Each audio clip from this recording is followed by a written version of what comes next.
Mae ein tîm brwdfrydig yn cefnogi lles cymunedau lleol drwy brosiectau amgylcheddol ac addysgol. Mae'r grŵp Shed Bren, Woodshed, yn darparu cefnogaeth emosiynol a lles meddyliol, ynghyd â chymhelliant ac anogaeth. Rydyn ni'n grymuso pobl i weithredu a chreu newid parhaol. Mae'r prosiect yn cynnig cyfle i'r rhai sy'n ddi-waith neu wedi ymddeol ddod at ei gilydd i ddysgu sgiliau newydd, i ymarfer hen rai ac i wneud ffrindiau newydd mewn amgylchedd braf, croesawgar a chyfeillgar.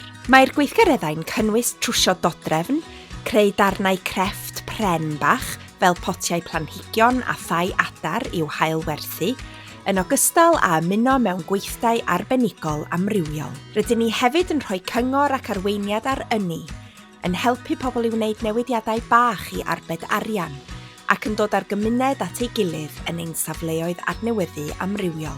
Fe lwyddon ni i gefnogi unigolion a theuluoedd agored i niwed, yr oedd y blynyddoedd diwethaf wedi effeithio arnyn nhw drwy gronfa gwneud iawn am ynni Covid-19. Rydyn ni'n falch iawn o'r gwahaniaeth rydyn ni wedi wneud. Ein nod yw parhau i ddarparu ail gyfleoedd drwy wella llesiant ac annog dewisiadau cynaladwy.